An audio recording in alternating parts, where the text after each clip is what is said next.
Assalamualaikum warahmatullahi wabarakatuh. Semangat pagi rekan-rekan semua. Sebelumnya, perkenalkan saya Anjar Dialani.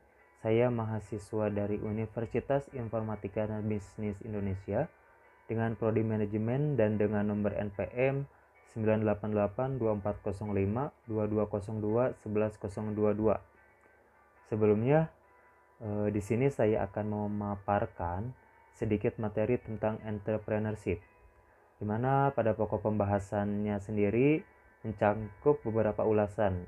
Di antaranya yaitu yang pertama ada sejarah entrepreneurship atau introduction to entrepreneurship, atau sering kita sebut juga perkenalan entrepreneurship, yang dimana pada video sebelumnya saya sudah memaparkan sedikit ulasan tentang entrepreneurship itu sendiri. Nah, selanjutnya atau materi selanjutnya yaitu tentang market segmentation atau segmentasi pasar.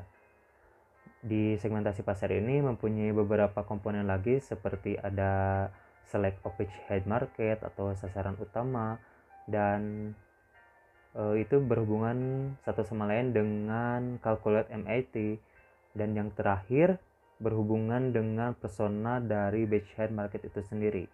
Jadi semua komponen itu saling berkaitan satu sama lain sehingga menciptakan segmentasi pasar atau target yang sempurna. Nah, di sini ada beberapa pembahasan yang akan saya sampaikan. Salah satunya yaitu tentang pengertian entrepreneurnya sendiri. Entrepreneurship atau kewirausahaan adalah suatu proses penerapan inovasi dan kreativitas dalam menciptakan sesuatu yang berbeda dan memiliki nilai serta kemampuan menghadapi tantangan hidup. Dengan cara melihat peluang dari berbagai risiko dan ketidakpastian mencapai keuntungan dan pertumbuhan. Istilah entrepreneurship ini berasal dari bahasa Inggris yang diserap dari bahasa Perancis, yaitu entrepreneur, yang berarti peluang, pencipta, dan pengelola usaha.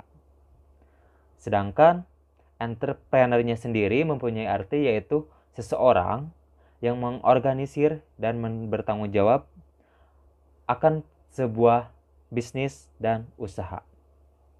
Dalam bahasa Indonesia, entrepreneurship ini diartikan sebagai kewirausahaan. Entrepreneurship ini memiliki kemampuan dalam berpikir kreatif dan berperilaku inovatif yang dijadikan sebagai dasar, sumber daya, tenaga penggerak, tujuan siasat, kiat dan proses dalam menghadapi tantangan hidup. Menurut Princes tahun 2014, dia menyebutkan bahwa kewirausahaan adalah bentuk usaha yang menciptakan nilai lewat pengakuan terhadap peluang bisnis, manajemen pengambilan resiko yang sesuai dengan peluang yang ada dan lewat keterampilan komunikasi, dan manajemen untuk mobilisasi manusia, keuangan, dan sumber daya yang diperlukan untuk sebuah proyek sampai berhasil. Menurut Alma pada tahun 2005, dia menyebutkan beberapa sifat yang harus dimiliki oleh entrepreneur. Yang pertama adalah percaya diri. Yang kedua, berorientasi pada tugas dan hasil. Yang ketiga, pengambil resiko.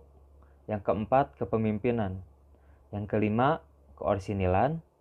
Yang keenam, berorientasi pada masa depan. Dan yang terakhir adalah kreativitas dan inovasi.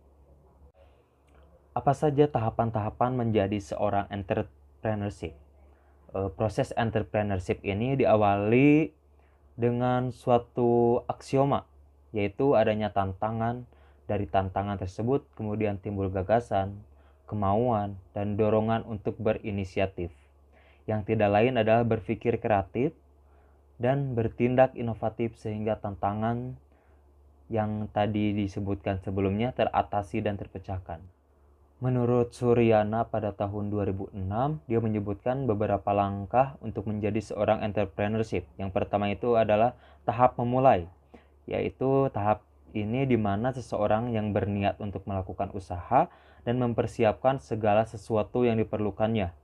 Yang kedua yaitu ada tahap melaksanakan usaha, yang di mana dalam tahapan ini seseorang entrepreneur mengelola berbagai aspek yang terkait dengan usahanya, mencakup aspek seperti sumber daya manusia, kepemilikan, dan organisasi. Tahapan selanjutnya yaitu mempertahankan usaha. Tahapan ini di mana entrepreneur berdasarkan hasil yang telah dicapai melalui analisis untuk mengatasi segala masalah dan hambatan dalam menjalankan usahanya.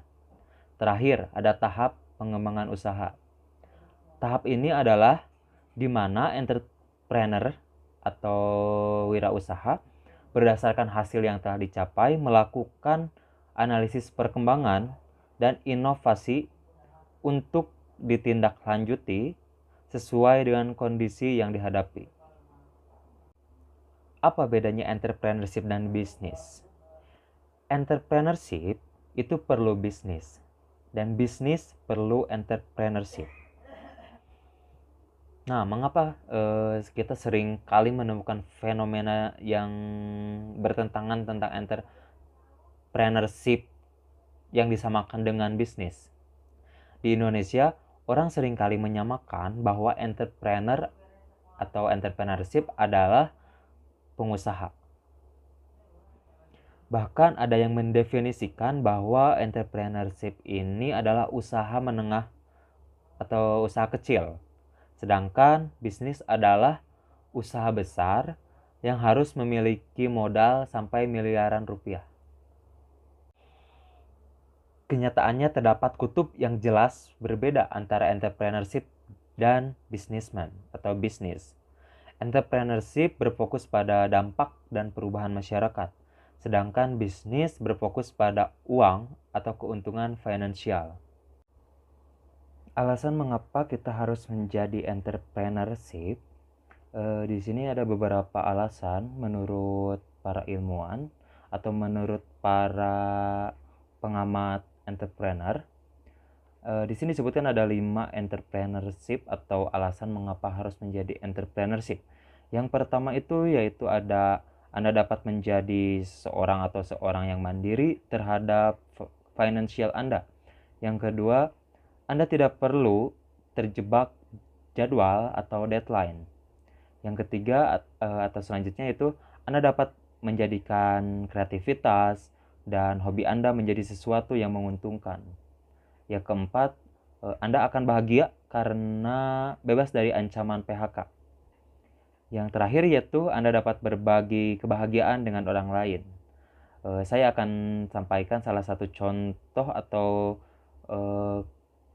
sesuatu permasalahan dalam kehidupan nyata tentang poin-poin yang tadi. Pada poin pertama itu yang tentang seseorang yang mandiri akan finansialnya. Di sini ada contoh di mana pada anak kecil di Amerika Serikat yang bernama Corey atau Corey Nivers, bahkan dia memulai usahanya pada umur 9 tahun. Diawali dengan keinginannya yang ingin membeli mobil sendiri, Corey menjual coklat panas setiap pagi di depan rumahnya. Nah, pada 5 tahun ke depan atau pada 5 tahun kemudian, tepatnya pada tahun 2014, Corey dinobatkan sebagai salah satu CEO termuda pada perusahaan waralaba cookiesnya yaitu Mr. Corey's dan meraup keuntungan sebesar kurang lebihnya sebesar $1.000 Amerika setiap minggunya.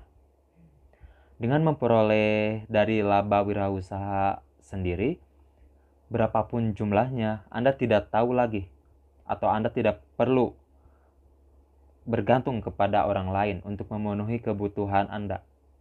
Dengan demikian, Anda dapat dengan bebas memenuhi kebutuhan hidup Anda sendiri, menggunakan hasil kerja Anda sendiri, dan lain sebagainya. Percayalah, Anda akan merasa bangga jika Anda melakukan hal itu dengan hasil wirausaha Anda sendiri. Selanjutnya yaitu tentang segmentasi pasar. Segmentasi pasar atau market segmentation adalah proses pendefinisian dan pengelompokan pasar homogen yang besar menjadi segmen-segmen yang dapat diidentifikasi dengan jelas berdasarkan kebutuhan, keinginan, atau karakteristik permintaan yang serupa. Tujuan segmentasi pasar ini adalah untuk merancang bauran pemasaran atau kita sering sebut marketing mix yang tepat sesuai dengan harapan pelanggan di segmen yang ditargetkan. Dengan kata lain, segmentasi pasar adalah proses membagi pasar pelanggan potensial menjadi kelompok dan segmen yang berbeda berdasarkan karakteristik tertentu. Anggota segmentasi kelompok ini memiliki karakteristik yang sama dan biasanya memiliki satu atau lebih dari satu aspek yang sama di antara mereka. Saat ini, segmentasi pasar merupakan salah satu alat yang paling efisien bagi pemasar atau marketer untuk memenuhi kebutuhan kelompok konsumen yang mereka targetkan. Dengan market segmentation ini, para pemasar akan lebih mudah untuk mempersonalisasi kampanye pemasaran mereka, fokus pada apa yang diperlukan, dan untuk pengelompokannya sendiri atau pengelompokan konsumen yang serupa untuk menargetkan audiens tertentu dengan biaya yang efektif. Nah, konsep segmentasi pasar ini dikemukakan oleh Wendell R. Smith pada tahun 1956 dalam artikelnya yang berjudul Diferensiasi Produk dan Segmentasi Pasar sebagai Strategi Pemasaran Alternatif, yang mengamati banyak contoh segmentasi. Meskipun sederhana, segmentasi pasar ini sangat penting untuk membentuk rencana pemasaran apapun. Selanjutnya yaitu tentang jenis-jenis dari segmentasi pasar sendiri. Yang pertama ada segmentasi pasar geografis. Segmentasi geografis membagi pasar berdasarkan letak geografisnya seperti benua, negara, provinsi, kota, dan desa. Nah, jenis segmentasi pasar ini penting bagi pemasar karena orang-orang yang berasal dari daerah yang berbeda mungkin akan memiliki kebutuhan yang berbeda. Kita ambil contoh sebagai berikut. Permintaan air minum dalam kemasan akan lebih tinggi di daerah yang ketersediaan air bersihnya kurang. Namun pada daerah-daerah yang persediaan air bersihnya cukup, permintaan air minum dalam kemasan akan berkurang. Orang yang berasal dari daerah yang berbeda mungkin memiliki alasan berbeda juga untuk menggunakan produk yang sama. Segmentasi geografis ini membantu pemasar menyusun kampanye pemasaran hasil personalisasi untuk semua orang. Ini segmentasi selanjutnya yaitu demographic segmentation. Nah, segmentasi demografis ini membagi pasar berdasarkan variabel-variabel demografis seperti usia, jenis kelamin, status perkawinan, ukuran keluarga, pendapatan, agama, ras pekerjaan, pendidikan, kebangsaan, dan lain sebagainya.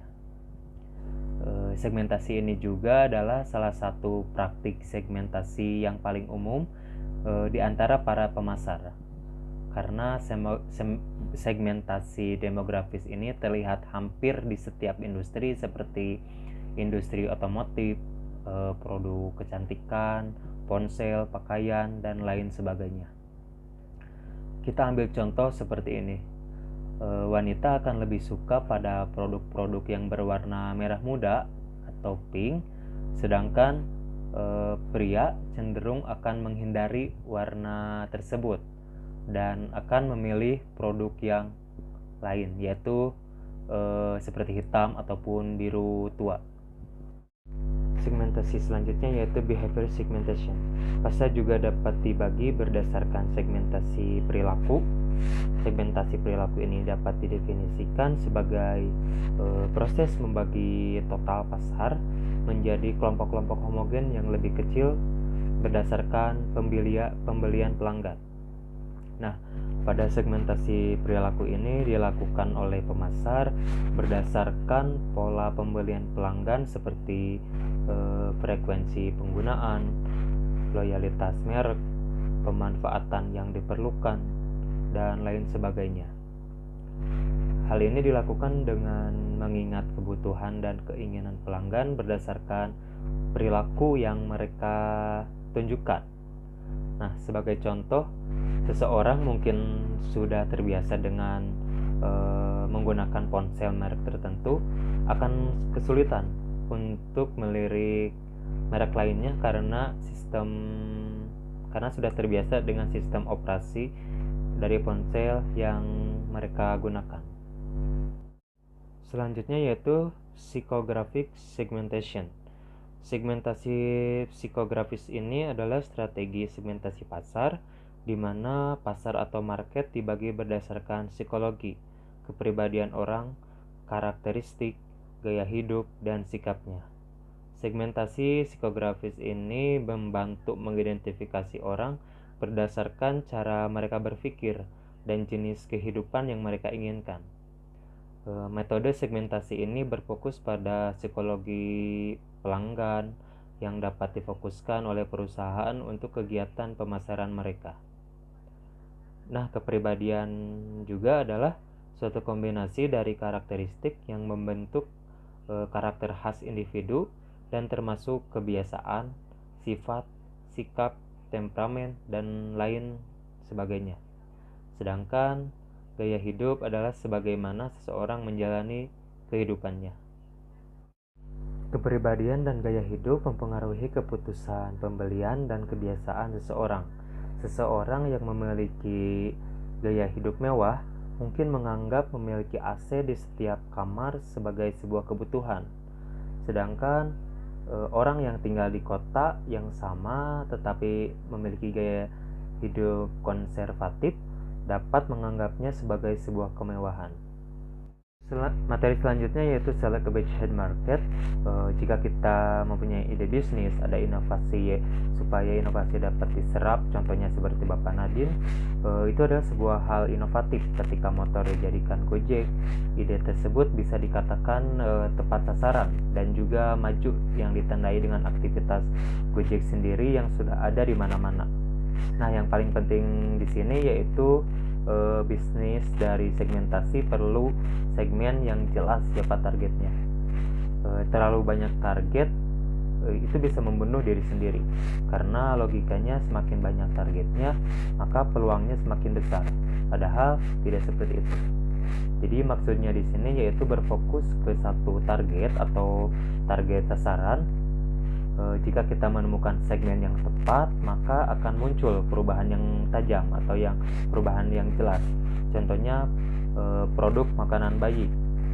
Target dari produk makanan bayi di sini yaitu orang tua atau ibu yang mempunyai bayi.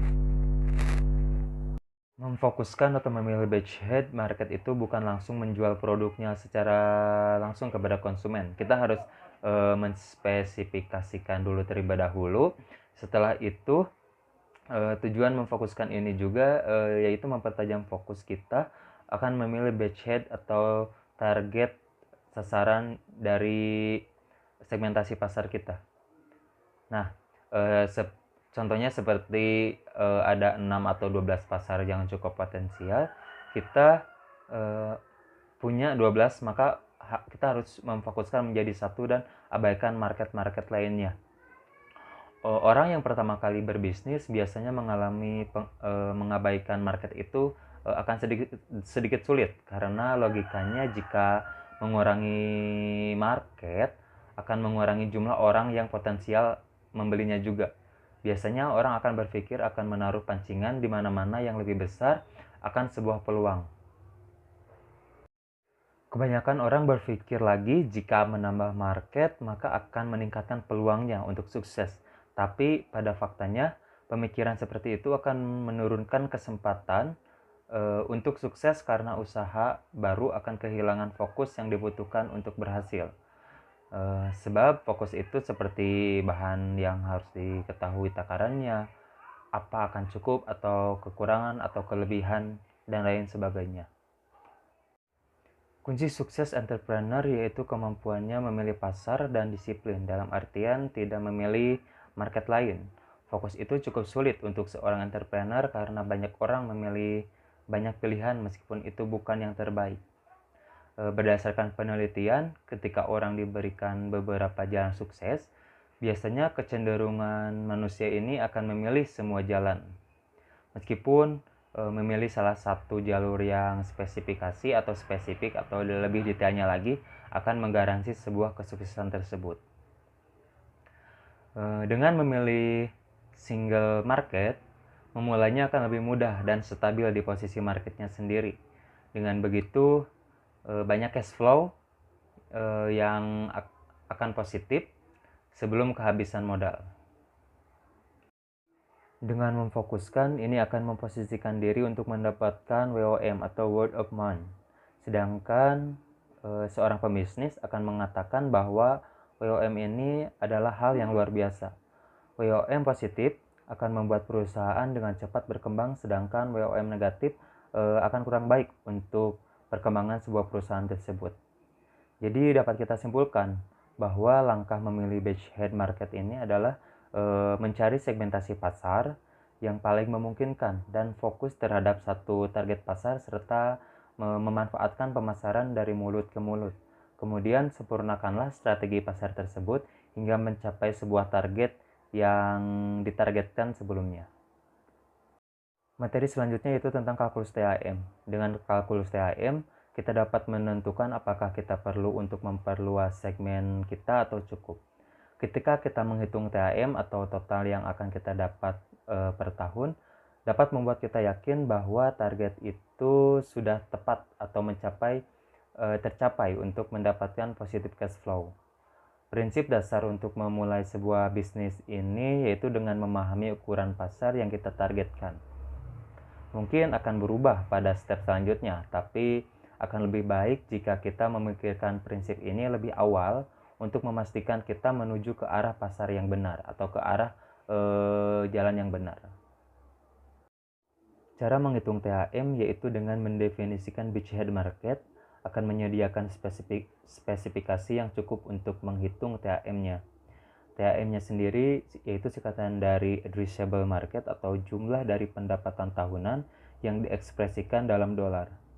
Bisnis kita akan memperolehnya jika hitungannya apabila 100% market itu mirip yang kita peroleh. Untuk menghitung THM, yang pertama yaitu menentukan jumlah target kita, yang kedua lakukan top-down analysis, yang ketiga tentukan berapa banyak penghasilan yang bisa diberikan oleh setiap orang. Dan yang keempat yaitu kalikan poin 1, 2, dan 3. Kita harus mencari pasar yang cukup besar untuk mendapatkan cash flow. Tetapi terkadang jika pasarnya terlalu besar juga, itu tidak baik karena cenderung tidak masuk akal. Ketika kita menghitung THM, itu bukan untuk membuat orang lain kagum. Namun, kita membutuhkan data ini untuk mengembangkan sesuatu yang sudah pasti. Bahwa kita yakin mereka akan memberikan uang dengan jumlah yang sudah kita perkirakan sebelumnya. Yang selanjutnya yaitu tentang bottom up analysis. Bottom up analysis ini merupakan analisis terbaik untuk menghitung THM dengan cara menghitung dari bawah atau bisa disebut dari customer. Analisis ini juga sering disebutkan dengan artian counting nose karena kita mendapatkan hasil secara spesifik sesuai pasar yang kita targetkan. Top-down analysis merupakan analisis dengan cara menghitung dari atas atau dari data yang ada dalam hasil penelitian pasar. Setelah kita mengetahui berapa banyak konsumen kita, maka kita dapat melihat hasil yang kita dapatkan. Kita mungkin akan berasumsi seperti berapa banyak sih uang yang akan customer kita keluarkan untuk membeli produk yang mirip dengan produk kita, atau apakah mereka cenderung menggunakan produk tersebut atau tetap menggunakan produk sebelumnya.